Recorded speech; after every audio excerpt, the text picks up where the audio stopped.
प्यारे दोस्तों, खाना काबा से आई ये एक शख्स की धाड़े मारती वीडियो ने पूरी दुनिया को रुला कर रख दिया। क्या कहानी थी इस शख्स की जिसकी धाड़ें पूरे हरम में गूंजती रहीं। ज़ायरीन इसे चुप करवाने की कोशिशें करते रहे मगर वो किसी के संभलने में क्यों नहीं आ रहा था। आप जानेंगे आज की इस वीडियो में दोस्तों, और जानकर आप भी बेसाख्ता रो पड़ेंगे। इसलिए वीडियो में हमारे साथ आखिर तक जुड़े रहिएगा। और आगे बढ़ने से पहले कंफर्म जरूर कर लीजिएगा कि आपने हमारा चैनल इस्लामी अखलाक सब्सक्राइब कर रखा। अगर नहीं किया तो फौरन सब्सक्राइब करते हुए बेल आइकन को क्लिक कर दीजिएगा ताकि हमारी आने वाली मजीद वीडियोस का नोटिफिकेशन बर वक्त आपको मौसूल होता रहे। तो आइए आगाज करते हैं आज की वीडियो का।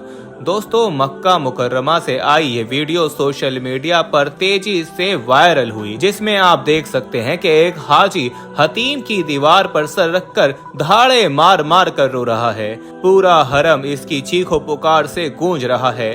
तमाम ज़ायरीन इसके ऐसे रोने से इसकी तरफ मुतवज्जो हैं और हैरान हैं। दोस्तों, लोग खाना काबा का तवाफ कर रहे थे कि तभी अचानक एक तरफ से किसी की दहाड़े मार कर रोने की आवाज आने लगी।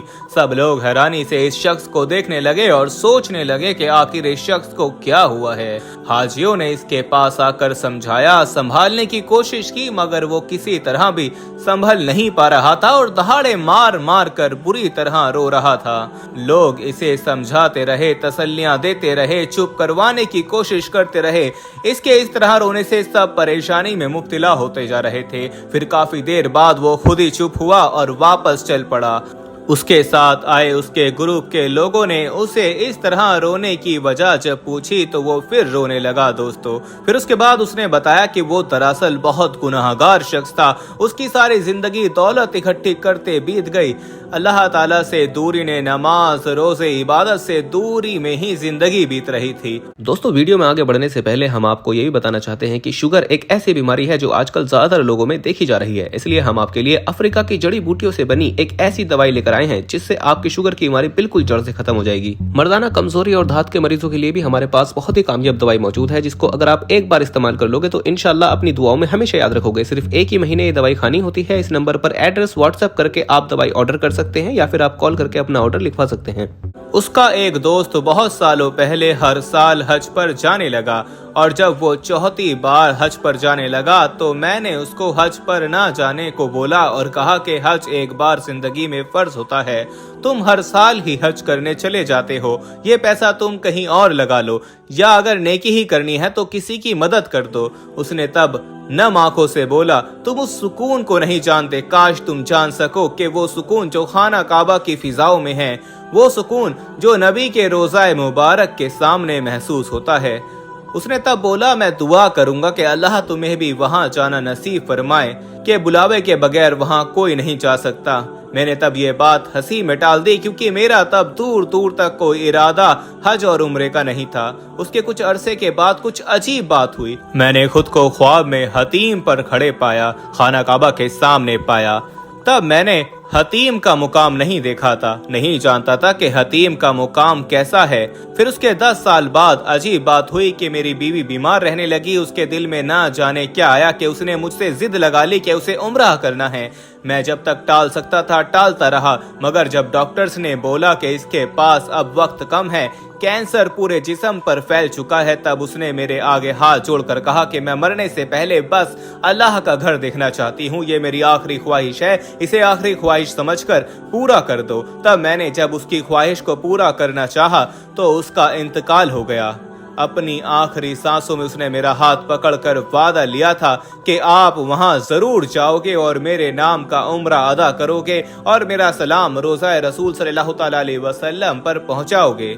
तब मैंने जज्बात में वादा कर लिया और उसकी वफात के बाद मैं उसका वादा निभाने यहाँ पहुंचा। तो जब मैं इस मुकाम पर पहुंचा जिसे हतीम कहते हैं तो मुझे अचानक अपना वो ख्वाब याद आ गया, क्योंकि ख्वाब में इसी तरह ही मैं यहाँ खड़ा था और ये इसी तरह की दीवार थी जिसे मैंने जिंदगी में कभी नहीं देखा था। ख्वाब में इसी तरह ही मैं यहाँ खड़ा था। फिर मुझे अपनी बीवी के हाथ जुड़े दिखाई दिए, जैसे वो मुझसे बिलक बिलक कर कह रही थी कि मेरी आखिरी ख्वाहिश पूरी कर दो, मरने से पहले मुझे अल्लाह का घर दिखा दो। फिर मुझे अपने दोस्त की बात याद आई जिसने बोला था कि तुम नहीं जानते, काश तुम जान सको कि इन फिजाओं में कैसा सुकून है। बस मैं काबू ना रख सका। अपने गुनाहों और कोताहियों का बोझ, अपनी कम इल्मी का बोझ जिसमें मैंने अपनी सारी जिंदगी बिता दी, मुझे वो जिंदगी जाया लगने लगी। मैं अगर सारी जिंदगी रो रो कर भी माफिया मांगूं तो शायद वो कम पड़ जाएं। दोस्तों, उसकी बात सुनकर बाकी लोग भी रोने लगे। इंसान वाकई नहीं जानता और अपनी कम इल्मी में उन चीजों के पीछे पूरी जिंदगी गवा देता है जिनका कोई मतलब ही नहीं होता, जो फानी होती हैं। दोस्तों, इसी तरह एक और वाकया भी आपको सुनाते हैं। दोस्तों, कुछ अरसा पहले कोरोना वबा के दौर में बैतुल्लाह शरीफ में आज़मीन के उम्रा करने पर पाबंदी आयद कर दी गई थी। इसके अलावा हज करने की इजाजत भी सिर्फ चंद हजार लोगों को दी गई थी जो सऊदी अरब के ही रिहायशी थे। बिलाशुबा अगर किसी काम में खुदा की रजा शामिल ना हो तो पूरी इंसानियत एक क्यों ना हो जाए, अगर खुदा ना चाहे तो काम कभी पूरा नहीं हो सकता। वबा के बाइस काबतुल्लाह के दरवाजे हर खास व आम शख्स के लिए बंद थे, मगर एक ऐसा शख्स था जो अकेला खाना काबा का तवाफ कर रहा था। ये एक ऐसे इंसान की कहानी है जो आज से 20 साल पहले अल्लाह के घर का तन्हा तवाफ करने का ख्वाब देखता है। उसका एक ख्वाब कैसे पूरा हुआ, इस वाक़े की तारीख ये है कि एक मर्तबा मशकूरा शख्स 20 साल पहले हज के लिए जाता है और मना में मस्जिद काफ में उसकी आंख लग जाती है और वो सो जाता है। सोने के दौरान ख्वाब देखता है कि हरम शरीफ में वो अकेला तवाफ कर रहा है। फिर वो सोचता है कि इस ख्वाब की ताबीर मालूम की जाए। ख्वाब की ताबीर मालूम करने के लिए वो शेख मोहम्मद आले रूमी के पास पहुंचता है और अपने ख्वाब का अहवाल सुनाता है। शेख आले रूमी ख्वाब की ताबीर बताते हैं कि वो एक दिन बैतुल्लाह का अकेला तवाफ करेगा। दोस्तों, 20 साल गुजर जाने के बाद कोरोना की वजह से उसके ख्वाब की ताबीर पूरी हुई और उसने तन्हा खाना काबा शरीफ का तवाफ किया। दोस्तों, इसी तरह 42 साल तक खाना काबा और मस्जिद नबी में तबर्रुकात इकट्ठे करने वाले पाकिस्तानी शख्स के बारे में भी आपको बताते हैं, जिनका ताल्लुक पाकिस्तान के शहर गुजरावाला से है। उन्होंने 42 साल तक खाना काबा और मस्जिद नबी सल्लल्लाहु तआला अलैहि वसल्लम में तबर्रुकात इकट्ठे किए। मस्जिद नबी सल्लल्लाहु तआला अलैहि वसल्लम के टेलीफोन, काबा का सतून, कीलें, छत के टुकड़ों समेत हजारों मुकद्दस अशिया उन्होंने इकट्ठा की। मगर कैसे? मुकद्दस अशिया इकट्ठा करने वाले मोहम्मद इसहाक डार ने अपने पास मौजूद सन 1990 में रंग करने वाले इस्तेमाल शुदा बुरश भी मौजूद हैं, जिनसे गुंबद खजरा पर रंग किया गया था। मोहम्मद इसहाक के बाद उस्मानी दौर का एक रस्सा भी मौजूद है जो गुंबद खजरा पर लटकाया गया था। इन रस्सों को पकड़कर गुंबद खजरा पर चढ़कर रंग किया जाता था। इसके अलावा उन्होंने कीमती तबरुकात में गुंबद खजरा से निकला हुआ रंग का टुकड़ा भी एक शर्फ में संभाल कर रखा है। मोहम्मद इसहाक के बाद कीमती तबरुकात में पेंट की बाल्टी, मजदूरों के दस्ताने, टोपियां, तस्बीह, गुंबद खजरा की पक्की और कच्ची ईंट और बहुत कुछ मौजूद है। यहाँ तक कि मस्जिद नबवी सन 1997 में मस्जिद नबवी के दफातर में इस्तेमाल होने वाले टेलीफोन भी उनके पास मौजूद हैं। अल्लाह ताला से दुआ है कि अल्लाह ताला हमें भी नेकों में शामिल कर ले और हमें भी अपने घर बुला ले। दोस्तों, कमेंट में आमीन आप भी लिखिएगा, हो सकता है आपकी दुआ अल्लाह पूरी कर दे।